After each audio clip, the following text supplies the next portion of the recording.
What's up, everyone? It's been a while since I had Shake Shack, and I thought it sounded kind of good. So I got the right here. We got the shroom burger, and just some fries over here, and then got a nice mango creamy soda from the brand UCC. I love this brand. They have great variety of drinks. Yeah, let's get into it.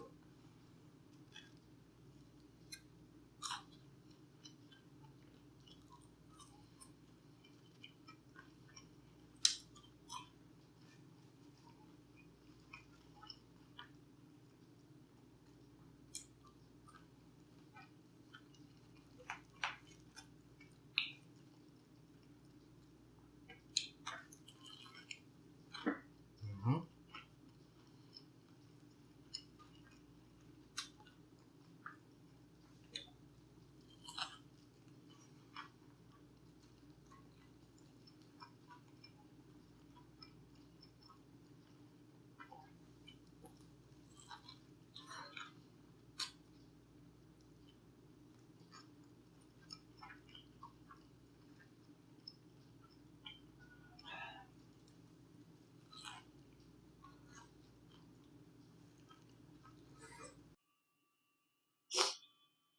Okay, so let's talk about Hunter x Hunter episode 4.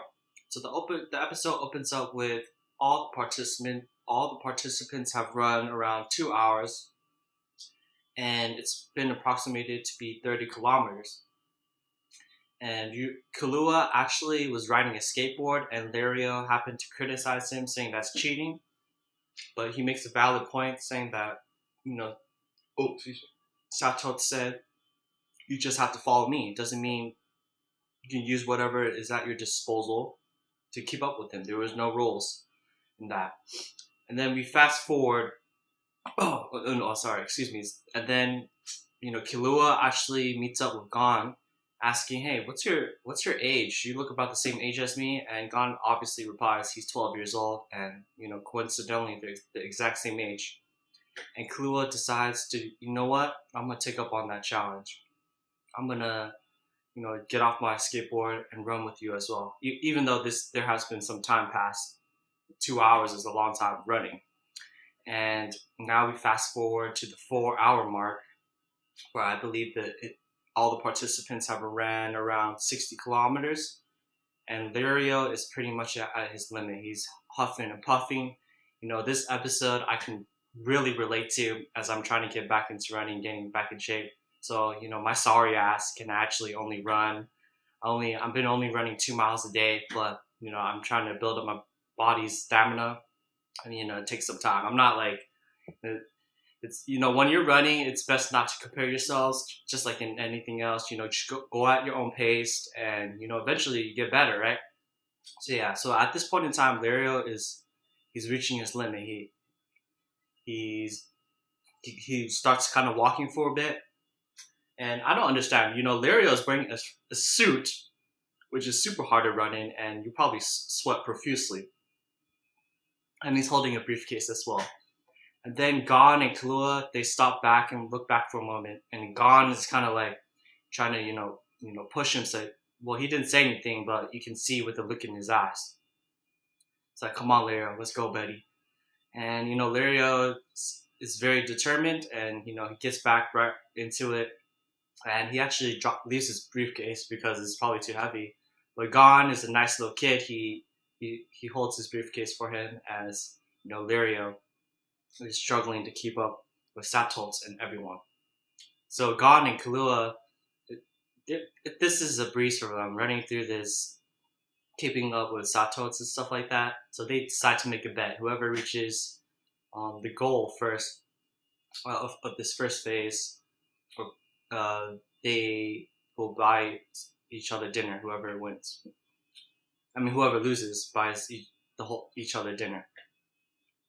So and then eventually we get to see that Kurapika and Leorio interaction once again. But at this point in time, Satotz is picking up the pace, but there's the next part of the test. There's stairs, and I believe at this point in time, the individuals have ran 80 kilometers, and this part is very difficult, as more participants will probably drop out of the Hunter exam right here.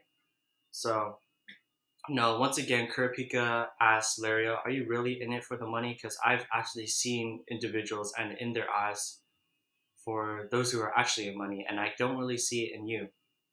And Kurapika opens up more about his past as well.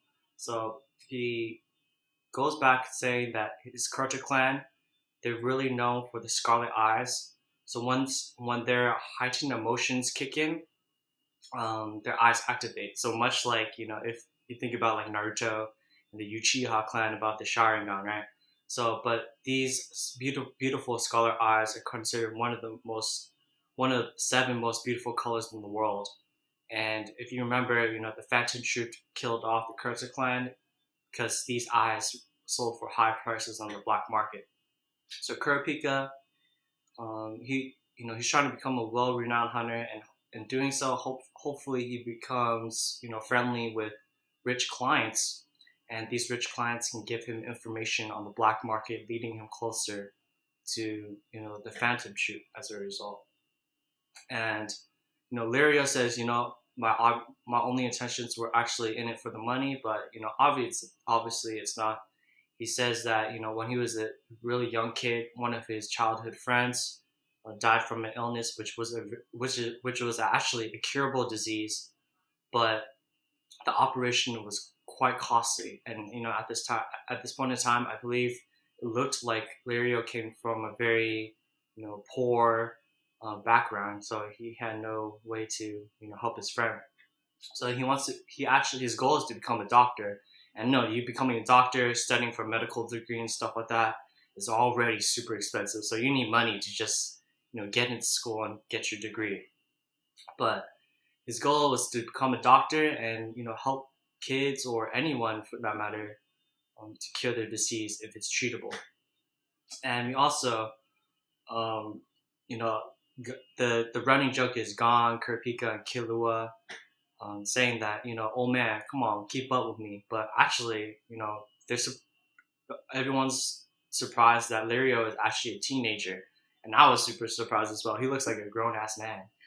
Um, but yeah, and then we also learn about Killua a little bit as why is he's taking this hunter exam. Gon and him are talking since they're young boys at the same age and pretty can relate to each other. But Killua doesn't really have any, a noble motive. He just says that he heard that the hunter exam was difficult and he thought it would be fun to, take the test. But at this point in time, he says, this hunter exam is really nothing. I was hoping it to be much more harder, but we'll see. It's not over yet. And then Gon obviously says, um, going back to how his father's a hunter, and he wants to understand why his father became a hunter instead of raising him, and why the life of a hunter is so exciting. So yeah. Oh, okay. Let's get some more to eat here.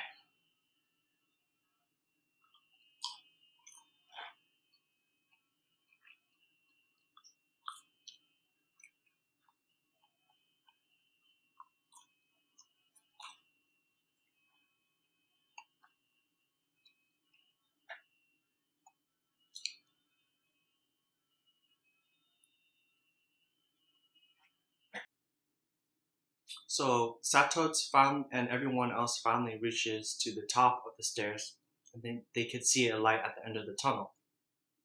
So actually, right after Satotz reached the stairs up all the way up, Gon and Killua were right neck and neck behind him, and obviously, Gon and Killua pretty much tied. And they asked Satotz who won, and he said it's pretty much a tie. So no one wins the bet for dinner. So Satotz fills everyone in as to where they are in the current situation. So everyone's currently at the Numere wetlands, also known as Swindler Swamp. And he says that everyone has to follow me and keep close to me, especially while we get through the swamp to reach phase 2 of the test. So the reason why being this swamp is known as Swindler's Swamp is because there are many bizarre creatures who are very cunning and have an insatiable thirst for deceiving human beings. So in that sense, these animals kind of like to play with their food.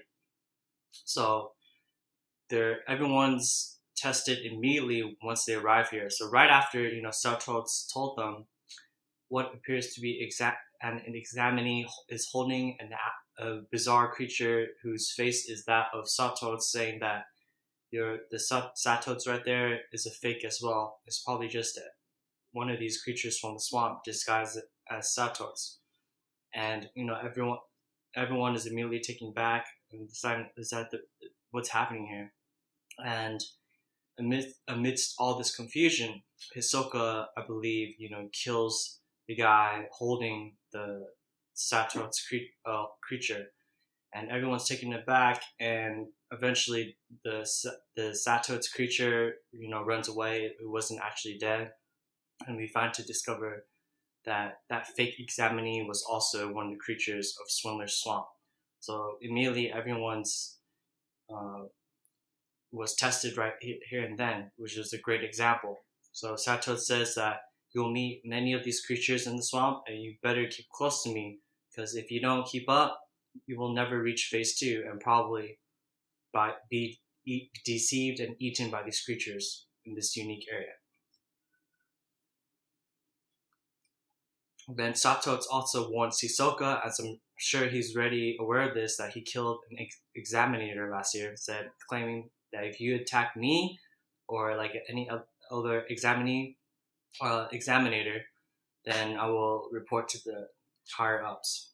And Hisoka, obviously, hopefully he learns his mistake from last year, and so he can actually go past the test. So right here is where episode 4 reaches its conclusion. So actually, I thought more participants, dropped out of this test, and a good amount of participants are still around. So the narrator fills us in, saying that a total only of 36 dropped out. And if you remember, we had 400 participants in the beginning. So by my math calculations, that's 368 participants remaining in this test. So yeah, we'll see how it goes through here. But yeah, thank you for watching. Peace.